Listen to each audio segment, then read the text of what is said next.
ओशो ने एक कहानी के माध्यम से प्रेम को बताने की कोशिश की है। प्रेम क्या है, प्रेम कैसे होता है, तो बने रहिए इस वीडियो में। चलिए कहानी सुनते हैं। रामानुज एक गांव में ठहरे थे और एक आदमी ने आकर कहा कि मुझे परमात्मा को पाना है।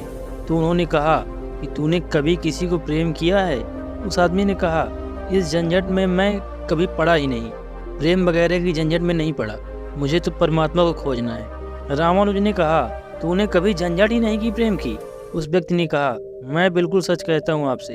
और बेचारा ठीक ही कह रहा था, क्योंकि धर्म की दुनिया में प्रेम एक डिस्क्वालिफिकेशन है, एक अयोग्यता है। तो उसने सोचा कि अगर मैं कहूँ किसी को प्रेम किया है तो वे कहेंगे, अभी प्रेम व्रेम छोड़ या राग वाग छोड़, पहले इन सबको छोड़ कर आ, तब इधर आना। तो उस बेचारे ने किया भी हो तो वह कहता क्या कि मैंने नहीं किया मैंने।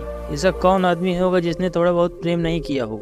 रामानुज ने तीसरी बार पूछा कि तू कुछ तो बता, थोड़ा बहुत भी कभी भी किसी को बता।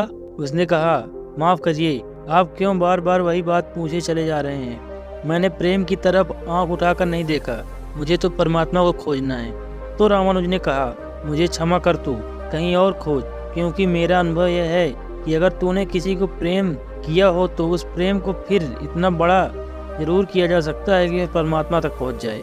लेकिन अगर तूने प्रेम ही नहीं किया तो तेरे पास कुछ है ही नहीं जिसको बड़ा किया जा सके। बीज ही नहीं है तो तेरे पास तो वृक्ष कैसे बनेगा? तो तू जा कहीं और पूछ। और जब पति और पत्नी में प्रेम ना हो, जिस पत्नी ने अपने पति को प्रेम न किया हो, जिस पति ने अपनी पत्नी को प्रेम न किया हो, तो क्या वो बेटों को और अपने बच्चों को प्रेम कर सकते हैं? तो आप गलती में हैं, वह प्रेम नहीं कर सकते। पत्नी उसी मात्रा में बेटे को प्रेम करेगी जिस मात्रा में उसने अपने पति को प्रेम किया है, क्योंकि यह बेटा पति का ही फल है, उसका ही प्रतिफल है, उसका ही रिफ्लेक्शन है। यह इस बेटे के प्रति जो प्रेम होने वाला है वह उतना ही होगा जितना उसने पति को चाहा और प्रेम किया है। यह पति की ही मूर्ति है जो फिर नई होकर वापस लौट आई है। अगर पति के प्रति प्रेम नहीं है तो बेटे के प्रति प्रेम सच्चा कभी भी नहीं हो सकता। और अगर बेटे को प्रेम नहीं किया गया, पालन पोषण और बड़ा कर देना प्रेम नहीं है, तो बेटा माँ को कैसे प्रेम कर सकता है, बाप को कैसे प्रेम कर सकता है? वह जो यूनिट है जीवन का, परिवार का, वह विषाक्त हो गया है। सेक्स को दूषित कहने से, रोकने से, निंदित करने से, और परिवार ही फैलकर पूरा जगत है, पूरा विश्व है। और फिर हम कहते हैं कि प्रेम बिल्कुल दिखाई नहीं पड़ता। प्रेम कैसे दिखाई पड़ेगा?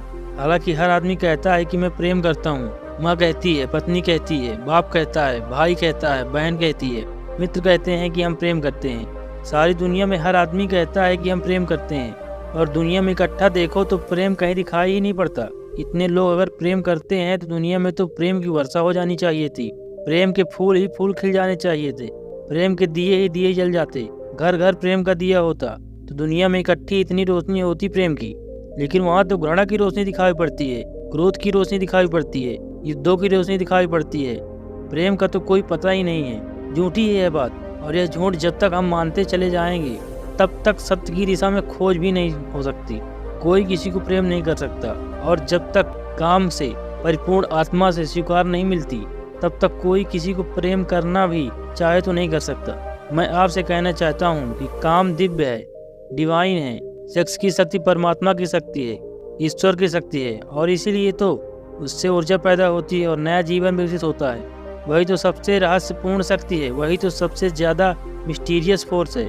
उससे दुश्मनी छोड़ दें। अगर आप चाहते हैं कि कभी आपके जीवन में प्रेम की वर्षा हो जाए, उससे दुश्मनी छोड़ दें, उसे आनंद से स्वीकार करें, उसकी पवित्रता को स्वीकार करें, उसकी धन्यता को स्वीकार करें, और खोजें उसमें गहरे तो आप हैरान हो जाएंगे। जितनी पवित्रता से काम की स्वीकृति होगी उतनी ही काम पवित्र होता चला जाएगा, और जितनी अपवित्रता और पाप की दृष्टि से काम से विरोध होगा, काम उतना ही पाप पूर्ण और कुरूप होता चला जाता है। जब कोई अपनी पत्नी के पास ऐसे जाए जैसे कोई मंदिर के पास जाता है, तब कोई पत्नी अपने पति के पास ऐसे जाए जैसे सच में कोई परमात्मा के पास जाता है।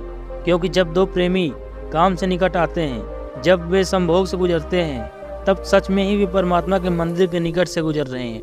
वही परमात्मा काम कर रहा है उनकी उस निकटता में, वही परमात्मा की सजन शक्ति काम कर रही है। और मेरी अपनी दृष्टि यह है कि मनुष्य को समाधि का, ध्यान का जो पहला अनुभव मिला हो, कभी भी स्मरण आया है आदमी को कि इतने आनंद की वर्षा हो सकती है। और जिन्होंने सोचा, जिन्होंने मेडिटेट किया, जिन लोगों ने काम के संबंध पर और मैथुन पर चिंतन किया और ध्यान किया, उन्हें यह दिखाई पड़ता है कि काम के क्षण में, मैथुन के क्षण में, संभोग के क्षण में मन विचारों से शून्य हो जाता है।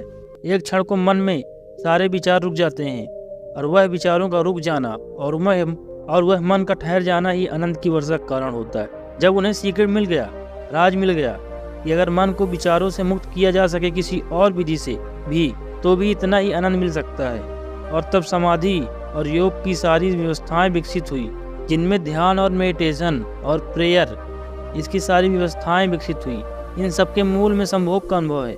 और फिर मनुष्य को अनुभव हुआ कि बिना संभोग में जाए भी चित्त शून्य हो सकता है, और जो रस की अनुभूति संभोग में हुई थी वह बिना संभोग के भी बरस सकती है। फिर संभोग क्षणिक हो सकता है, क्योंकि शक्ति और ऊर्जा का वह निकास और बहाव है, लेकिन ध्यान सतत हो सकता है। तो मैं आपसे कहना चाहता हूँ कि एक युगल संभोग के क्षण में जिस आनंद को अनुभव करता है, एक योगी 24 घंटे उस आनंद को अनुभव करने लगता है। लेकिन इन दोनों आनंदों में बुनियादी विरोध नहीं है, और इसलिए जिन्होंने कहा कि विषयानंद और ब्रह्मानंद भाई भाई हैं, उन्होंने जरूर सत्य कहा है।